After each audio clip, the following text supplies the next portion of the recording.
بسم اللہ الرحمن الرحیم۔ میرا نام عبدالرحیم ہے۔ میں ایک سیریز بنا رہا ہوں حدیث کے بارے میں، مختلف کتابوں سے جمع کر کے ڈیفرنٹ ٹاپکس پہ۔ تو اس وقت ہم نماز کے ٹاپک پہ حدیث کا ایک کمبینیشن بنا کے ویڈیوز بنا رہے ہیں۔ یہ امام مالک کی جو موطا ہے اس سے کتاب الصلاۃ سے جو ہیں وہ مختلف احادیث ہیں۔ اعوذ باللہ من الشیطان الرجیم، بسم اللہ الرحمن الرحیم۔ حضرت مہاجن بن ابی مہاجن سے روایت ہے کہ وہ بیٹھے تھے ساتھ رسول اللہ صلی اللہ علیہ وسلم کے کہ اتنے میں اذان ہوئی نماز کی، تو اٹھے رسول اللہ صلی اللہ علیہ وسلم اور نماز پڑھ کے آئے تو دیکھا مہاجن وہیں بیٹھے ہیں۔ تب فرمایا ان سے رسول اللہ صلی اللہ علیہ وسلم نے، کیوں تم نے نماز نہیں پڑھی سب لوگوں کے ساتھ؟ کیا تم مسلمان نہیں ہو؟ کہا مہاجن نے، کیوں نہیں یا رسول اللہ صلی اللہ علیہ وسلم، بلکہ میں پڑھ چکا تھا نماز اپنے گھر میں۔ تب فرمایا رسول اللہ صلی اللہ علیہ وسلم نے، جب تو آئے مسجد میں تو نماز پڑھ لوگوں کے ساتھ اگرچہ تو پڑھ چکا ہو۔ ایک دوسری حدیث ہے، حدیث نمبر 292۔ حضرت یحییٰ بن سعید سے روایت ہے کہ ایک شخص نے پوچھا سعید بن مسیطب سے کہ میں نماز پڑھ لیتا ہوں اپنے گھر میں، پھر آتا ہوں مسجد میں، سو پاتا ہوں امام کو نماز پڑھتا ہوا، کیا پھر پڑھوں اس کے ساتھ نماز؟ سعید نے کہا ہاں۔ تو کہا اس شخص نے، پھر کس نماز کو فرض سمجھو؟ کہا سعید نے، فرض اور نفل کر سکتا یہ کام اللہ جل جلالہ کا ہے۔ حدیث نمبر 290 ہے۔ حضرت ابو ہریرہ رضی اللہ تعالیٰ عنہ سے روایت ہے کہ رسول اللہ صلی اللہ علیہ وسلم نے فرمایا، جب نماز پڑھائے کوئی تم میں سے تو چاہے کہ تخفیف کرے، کیونکہ جماعت میں بیمار اور ضعیف اور بوڑھے بھی ہوتے ہیں، اور جب اکیلے پڑھے تو جتنا چاہے طول کرے۔ پھر امام کا بیٹھ کر نماز پڑھانا۔ حدیث نمبر 298۔ حضرت انس بن مالک رضی اللہ تعالیٰ عنہ سے روایت ہے کہ رسول اللہ صلی اللہ علیہ وسلم سوار ہوئے ایک گھوڑے پہ، بس گر پڑے اس سے تو چھل گیا داہنا جانب۔ آپ صلی اللہ علیہ وسلم کا بس نماز پڑھی آپ صلی اللہ علیہ وسلم نے بیٹھ کر، اور نماز پڑھی ہم نے آپ صلی اللہ علیہ وسلم کے پیچھے بیٹھ کر۔ پھر جب فارغ ہوئے آپ صلی اللہ علیہ وسلم نماز سے تو فرمایا، امام اس لیے مقرر کیا گیا ہے کہ اس کی پیروی کی جائے۔ جب امام کھڑے ہو کے نماز پڑھے تو تم بھی کھڑے ہو کے نماز پڑھو، جب امام رکوع کرے تو تم بھی رکوع کرو، جب امام سر اٹھائے تو تم بھی سر اٹھاؤ، اور جب امام سمع اللہ لمن حمدہ کہے تو تم ربنا لک الحمد کہو، اور جب امام بیٹھ کے نماز پڑھے تو تم بھی بیٹھ کے نماز پڑھو۔ ام مومنین حضرت عائشہ صدیقہ رضی اللہ تعالیٰ عنہا سے روایت ہے کہ نماز پڑھی رسول اللہ صلی اللہ علیہ وسلم نے بیماری سے بیٹھ کے، اور لوگوں نے کھڑے ہو کے پڑھنا شروع کیا، تب اشارہ کیا حضرت صلی اللہ علیہ وسلم نے ان سے کہ بیٹھ جاؤ۔ پھر جب فارغ ہوئے نماز سے تو فرمایا، امام اس لیے مقرر ہوا ہے کہ اس کی پیروی کی جائے، تو جب امام رکوع کرے تو تم بھی رکوع کرو، جب سر اٹھائے تو تم بھی سر اٹھاؤ، جب امام بیٹھ کے نماز پڑھے تو تم بھی بیٹھ کے نماز پڑھو۔ حدیث نمبر 300۔ عمرو بن زبیر سے روایت ہے کہ رسول اللہ صلی اللہ علیہ وسلم باہر نکلے مرض الموت میں، سو آئے مسجد میں اور پایا ابو بکر صدیق رضی اللہ تعالیٰ عنہ کو نماز پڑھا رہے تھے۔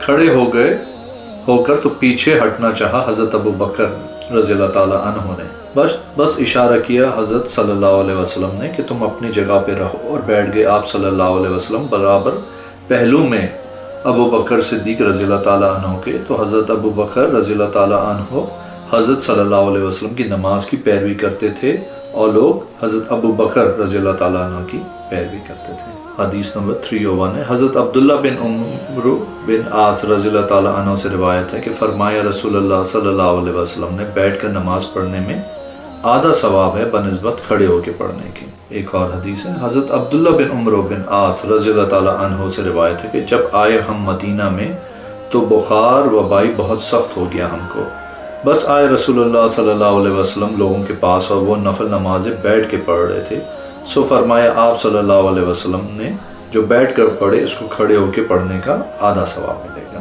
ام المومنین حضرت حفصہ رضی اللہ تعالیٰ عنہ سے روایت ہے کہ نہیں دیکھا میں نے رسول اللہ صلی اللہ علیہ وسلم کو نفل نماز بیٹھ کر پڑھتے ہوئے کبھی، مگر وفات سے 1 سال پہلے آپ صلی اللہ علیہ وسلم نفل بیٹھ کر پڑھتے، اور سورت کو اس خوبی سے ٹھہر ٹھہر کر پڑھتے کہ وہ بڑی سے بڑی ہو جاتی۔